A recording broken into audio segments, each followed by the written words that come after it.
نبی کریم صلی اللہ علیہ وسلم کی نرم دلی جو ہے اس کے اوپر ایک آدھ حدیث جو ہے اس کا تذکرہ کیے بغیر یہاں پر یہاں سے آگے نکل جائیں، کیونکہ اللہ تعالیٰ کی طرف سے رحمت کا تذکرہ ہوا کہ جو نبی کریم صلی اللہ علیہ وسلم کے اوپر نرم دلی کی وجہ سے اللہ تعالیٰ نے کی تھی، تو اس کے بارے میں گو کہ بہت ساری احادیث ہیں، لیکن اگر ہم کچھ احادیث کا تذکرہ کریں جس کے بارے میں بخاری کی ایک روایت ہے حضرت ابو ہریرہ رضی اللہ تعالیٰ عنہ سے کہ ایک دیہاتی نے مسجد کے ایک کونے میں پیشاب کرنا شروع کر دیا تو لوگ اس کی طرف لپکے تاکہ اس کو ماریں۔ نبی کریم صلی اللہ علیہ وسلم نے فرمایا اسے چھوڑ دو اور اس کے پیشاب پر ایک ڈول پانی کا بہا دو، بے شک تمہیں آسانی پیدا کرنے والا بنا کر بھیجا گیا ہے، نہ کہ تنگی پیدا کرنے والا۔ یہ کس قدر بڑا وہاں پر ایک دیہاتی نے جا کر، یقیناً وہ جہالت کی وجہ سے یا لا علمی کی وجہ سے اس نے ایسا کیا، لیکن اس کے ریئیکشن میں نبی کریم صلی اللہ علیہ وسلم نے کس قدر وہاں پر تحمل کے ساتھ اور نرم دلی کے ساتھ اس کے ساتھ یہ معاملہ کیا۔ بخاری اور مسلم کی ایک اور روایت حضرت حضرت ابو مسعود رضی اللہ تعالیٰ عنہ سے روایت ہے کہ ایک آدمی نبی کریم صلی اللہ علیہ وسلم کی خدمت میں حاضر ہوا اور کہنے لگا میں صبح کی نماز کے لیے تاخیر سے جاتا ہوں کیونکہ فلاں امام ہمیں بڑی لمبی نماز پڑھاتا ہے۔ تو میں نے نبی کریم صلی اللہ علیہ وسلم کو وعظ و نصیحت میں کبھی اتنا غصے میں نہیں دیکھا جتنا اس دن دیکھا۔ آپ صلی اللہ علیہ وسلم نے فرمایا لوگوں، بے شک تم میں سے کچھ ایسے ہیں جو نفرت دلاتے ہیں، لہذا ہم میں سے ہر شخص جو نماز پڑھائے وہ اختصار کرے، یعنی ہلکی پھلکی نماز پڑھائے، کیونکہ نمازیوں میں سے عمر سیدھا بھی ہوتے ہیں، مریض بھی ہوتے ہیں اور ایسے بھی ہوتے ہیں جنہیں اپنے کام کاج کے لیے جلدی جانا ہوتا ہے۔ تو یعنی فرض کی ادائیگی میں بھی نبی کریم صلی اللہ علیہ وسلم نے مسلمانوں کے لیے کوئی آسانیاں جو ہیں وہ رکھی۔ نبی کریم صلی اللہ علیہ وسلم کی سنت جو ہے اس میں بہت ساری ہمیں مطلب ریلیکسیشن ملتی ہے اپنے فرض کی ادائیگیوں کے دوران میں بھی۔ تو یہ بھی نبی کریم صلی اللہ علیہ وسلم کی رحمت تھی، جیسا کہ ایک حدیث اس سے پہلے تذکرہ ہوئی ایک دو دفعہ کہ ایک موقع پر ایک شخص نے نبی کریم صلی اللہ علیہ وسلم سے پوچھا، یہ حجۃ الوداع کا موقع تھا شاید غالباً، کہ کیا مسلمانوں پر جب حج کی فرضیت کے بارے میں حکم آیا تو نبی کریم صلی اللہ علیہ وسلم سے پوچھا گیا کہ کیا مسلمانوں پر حج جو ہے وہ ہر سال فرض ہے؟ نبی کریم صلی اللہ علیہ وسلم نے اس کا جواب نہیں دیا، دوبارہ سے پوچھا، پھر نبی کریم صلی اللہ علیہ وسلم نے جواب نہیں دیا، تیسری دفعہ جب پھر پوچھا تو نبی کریم صلی اللہ علیہ وسلم نے کہا کہ نہیں، ہر سال فرض نہیں ہے، اور اگر میں تمہیں یہ کہہ دیتا کہ ہر سال فرض ہے تو تمہیں ہر سال یہ حج کرنا پڑتا، اور پھر اس صورت میں کتنی مشکل کیفیت ہوتی مسلمانوں کی، یہ آج ہم اندازہ کر سکتے ہیں۔ تو نبی کریم صلی اللہ علیہ وسلم کی تو بے شمار حدیث جو ہے وہ ان کے ساتھیوں کے بارے میں، ان کے لوگوں کے بارے میں، ان کے جو افکار ہیں، مسلمان ہیں، بنی نوع انسان ہیں، ان کے بارے میں حدیث کی کتابوں جو بڑی بڑی ہیں۔ تو یہاں پر اللہ تعالیٰ ان کی ان کے اوپر اللہ تعالیٰ کی رحمت جو ہے اس کا تذکرہ کرتے ہیں کہ یہ آپ اللہ تعالیٰ کی رحمت سے ہی نرم دل واقع ہوئے ہیں اپنے لوگوں پر۔ وَلَوْ كُنْتَ فَظًّا، اگر آپ ہوتے فَظًّا سخت دل، فَظًّا سخت، سخت زبان، زبان کے سخت، غلیظ القلب اور دل کے سخت، اگر آپ زبان اور دل کے سخت ہوتے، یعنی سخت دلی اور سخت زبانی آپ میں ہوتی، کرختگی ہوتی، اس طرح سے سختی ہوتی آپ کے لہجے میں اور آپ کے دل میں بھی سختی ہوتی، تو پھر لنفضوا من حولک، تو ضرور وہ سب منتشر ہو جاتے تمہارے گرد و پیش سے، تو ضرور وہ آپ کے گرد و پیش سے منتشر ہو جاتے، یعنی آپ نے جب ان کو واپس بلایا تو وہ واپس پلٹے میدان کی طرف، جب وہ بھاگ رہے تھے میدان جنگ کو چھوڑ کر، تو یہ آپ کی نرم دلی کی وجہ سے، تو آپ کی زبان میں اثر ہے، آپ کی زبان میں تاثیر ہے، وہ آپ کے گرد جب بیٹھتے تھے تو آپ سے نصیحت حاصل کرتے تھے، یہ اس کا اثر ہے کہ وہ واپس آپ کی زبان کی طرف، آپ کی بات کی طرف یا آپ کی پکار کی طرف وہ واپس لوٹ آئے۔ اگر آپ کے دل میں سختی ہوتی اور زبان میں بھی سختی ہوتی، یعنی سخت زبان اور سخت دل ہوتے آپ، تو ایسی صورت میں وہ واپس آپ کی طرف نہیں آتے، یا جو بندہ جو ہے وہ ہر وقت جھڑکتا رہتا ہے، ہر وقت وہ مطلب سختی سے بات آتا ہے، سختی سے پیش آتا ہے، تو پھر وہ اپنی وہ پوزیشن جو ہے وہ کھو بیٹھتا ہے، پھر اس کی وہ عزت اور احترام جو ہے وہ اس طرح سے دلوں میں نہیں ہوتا جس طرح سے ہونا چاہیے۔ تو یہ نبی کریم صلی اللہ علیہ وسلم کی ایک عادت مبارک جو ہے، اس کی بنیاد پر مسلمان جو ہے وہ واپس ان کی پکار پر لپکے اور واپس انہوں نے میدان جنگ میں آئے، اور پھر واپس نبی کریم صلی اللہ علیہ وسلم کے پاس جمع ہو کر وہاں پر انہوں نے سیف پوزیشن جو ہے وہ بنا لی اپنی۔ فَاعْفُ عَنْهُمْ وَاسْتَغْفِرْ لَهُمْ، پس آپ درگزر کر دیجئے انہیں اور انہیں بخش دیجئے۔ اس میں تو کوئی دو رائے نہیں کہ نبی کریم صلی اللہ علیہ وسلم کا دوسروں کو معاف کر دینا یا اس کے بارے میں کوئی سختی کرنا یہ کوئی ممکن تھا، لیکن کیونکہ اللہ تعالیٰ نے بھی وہاں پر دو دفعہ پچھلی آیات میں واضح الفاظ میں، واضح آیات میں اللہ تعالیٰ نے معافی کا اعلان کر دیا، تو نبی کریم صلی اللہ علیہ وسلم کو اس کے باوجود کہ وہ تو خود نبی کریم صلی اللہ علیہ وسلم جو معاف کر دینے والے تھے، اللہ تعالیٰ کی نصیحت بھی ان کے شامل حال ہوگی، اور یہ نصیحت آج ہمارے سامنے ہمارے لیے بھی ہے کہ ایسی جب سچویشن ہو کہ اپنے ماتحتوں کے اوپر غصہ نکالنے کے بجائے انہیں معاف کر دینا چاہیے۔ بہرحال اللہ تعالیٰ نے ان سے کہا نبی کریم صلی اللہ علیہ وسلم سے کہ آپ درگزر کر دیجئے اور ان کو معاف کر دیجئے، بخش دیجئے، کیونکہ اس کی ریزن بھی اللہ تعالیٰ نے یہاں پر تذکرہ کر دی پچھلی آیات میں، لاہم ان کے لیے وَاسْتَغْفِرْ لَهُمْ، اور ان کے لیے بخشش طلب کیجیے، یعنی ان کے لیے بخشش کی دعا کیجیے، وَشَاوِرْهُمْ فِي الْأَمْرِ، اور مشورہ کیجیے ان کے ساتھ اپنے کاموں میں، اور ایسا نہ ہو کہ اب دوبارہ سے اب ان کے ساتھ مشورہ کرنا ہی چھوڑ دیں جس طرح سے مشورہ کر کے وہ میدان احد میں آئے تھے۔ حالانکہ نبی کریم صلی اللہ علیہ وسلم کا اپنا خیال تھا کہ مدینہ میں رہ کر ڈیفینسو موڈ میں رہ کر ان کے ساتھ مقابلہ کرنا چاہیے، لیکن اکثریت رائے کی وجہ سے یہ میدان جنگ میں یہ سارا معاملہ ہوا، جو یہ تو طے ہے کہ اللہ تعالیٰ کی طرف سے یہ مقرر کردہ تھا، لیکن اب نبی کریم صلی اللہ علیہ وسلم کو یہ کہا جا رہا ہے کہ آپ اپنا مشورہ جو ہے وہ بھی اس میں شامل رکھیے، اس بارے میں بھی تھوڑا پیچھے نہ ہٹ جیجیے گا کہ ان سے مشورہ کیا اور اس طرح سے ہو گیا۔ تو مشورہ کرنا جو ہے یہ بھی اہم ہے ہمارے روزمرہ کے معمولات میں، اور مشورہ جو ہے اس سے کیا جاتا ہے جو اس کا اہل ہو، جو اس کا ایکسپرٹ ہو، جو اس معاملے کے بارے میں زیادہ جانکاری رکھتا ہو یا زیادہ ایکسپیرینس رکھتا ہو یا زیادہ معلومات رکھتا ہو، تو اس سے مشورہ کرنا چاہیے۔ تو مشورہ جو ہے اس پراپر پرسن جو کہ اس کا اہل ہے اس معاملے کا، اس سے مشورہ جو ہے وہ ضرور کرنا چاہیے ہمیں۔ فَإِذَا عَزَمْتَ فَتَوَكَّلْ عَلَى اللَّهِ، پھر آپ پختہ ارادہ کر لیں تو بھروسہ کر لیں اللہ پر۔ پھر آپ جب پختہ ارادہ کر لیں تو اللہ پر بھروسہ کیجئے، یعنی جب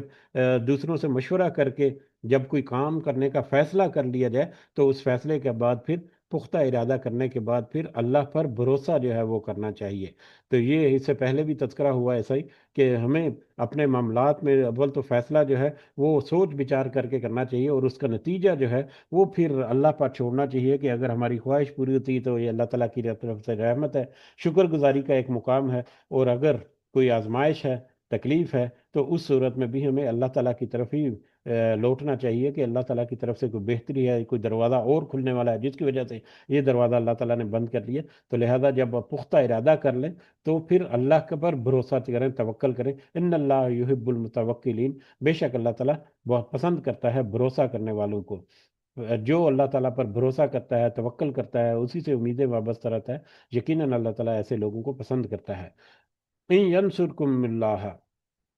اگر اللہ تمہاری مدد کرے، فلا غالب لکم، تو کوئی غالب نہیں آ سکتا تمہارے اوپر۔ اگر اللہ تعالیٰ کی مدد تمہارے شامل حال ہو، جو بھی ارادہ پختہ کیا آپ نے اس کے مطابق، فیصلے کے مطابق آپ جب عمل درآمد کریں گے تو اس کا نتیجہ یہاں پر اگر تو اللہ تعالیٰ کی طرف سے غلبہ ہے، اللہ تعالیٰ کی طرف سے مدد ہے، تو کوئی تمہارے اوپر غالب نہیں آ سکتا۔ تو یعنی تم سے کوئی اللہ تعالیٰ کی طرف سے جو نصرت اور جو کامیابی ہے اس کو کوئی روک نہیں سکتا، تم کوئی بھی اللہ تعالیٰ کے علاوہ، اگر اللہ تعالیٰ کی طرف سے وہ اللہ کی مدد سے وہ آپ کے حصے میں آتا ہے تو وَإِن يَخْذُلْكُمْ، اور اگر وہ چھوڑ دے تمہیں، فَمَنْ ذَا الَّذِي، تو پھر کون ہے جو يَنْصُرُكُمْ تمہاری مدد کرے۔ اور اگر اللہ تعالیٰ فتح کی بجائے کوئی آزمائش جو ہے وہ کرنا چاہتا ہے تو ایسی صورت میں کوئی ایسا نہیں جو اس آزمائش کو ٹال کر تمہارے لیے کوئی فتح جو ہے وہ تمہارے سامنے لے آئے، من بعدی، اس کے بعد، یعنی اس واقع ہونے کے بعد۔ وَعَلَى اللَّهِ فَلْيَتَوَكَّلِ الْمُؤْمِنِينَ، اور اللہ ہی پر مومنوں کو بھروسہ کرنا چاہیے۔ مومنوں کو تو ہر وقت صرف اللہ ہی پر بھروسہ کرنا چاہیے، جس طرح کے بھی حالات اور جس طرح کے بھی معاملات ان کے سامنے آتے ہیں ان کو ہمیشہ اللہ کی طرف منسوب کرنا چاہیے، اپنے معاملات کو اللہ ہی کی طرف مدد کا طلبگار رہنا چاہیے۔ اللہ تعالیٰ سے توفیق، یہ دعا مانگتے ہیں کہ اللہ تعالیٰ ہمیں اپنے ایمان کو مضبوط کرنے کی توفیق دے، اور اللہ تعالیٰ ہمیں بہترین فیصلے کے ساتھ، اللہ تعالیٰ کے حکموں کے ساتھ اپنے معاملات کو سنوارنے کی توفیق عطا فرمائے، اور جو بھی ہمارے اوپر پریشانیاں، آزمائشیں، مشکلات یا اس طرح کے معاملات ہیں ان میں ہمیں یہ توفیق دے کہ ہم اللہ کے ساتھ پر امید ہو کر اپنے معاملات جو ہیں وہ جوڑیں اور اللہ تعالیٰ سے مدد کے طلب کرتے رہیں۔ آمین یا رب العالمین۔ وما علینا الا البلاغ المبین۔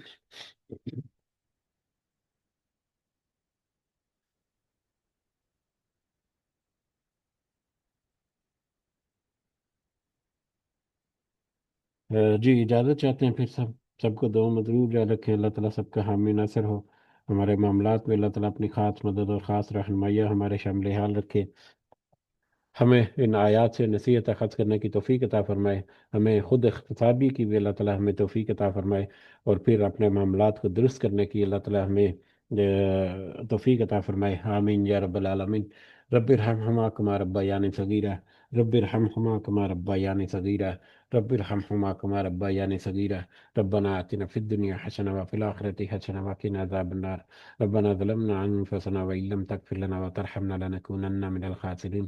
ربنا تقبل منا إنك أنت السميع العليم وتب علينا إنك أنت التواب الرحيم، سبحان ربك رب العزة عما يصفون وسلام على المرسلين والحمد لله رب العالمين، سبحانك اللهم وبحمدك نشهد أن لا إله إلا أنت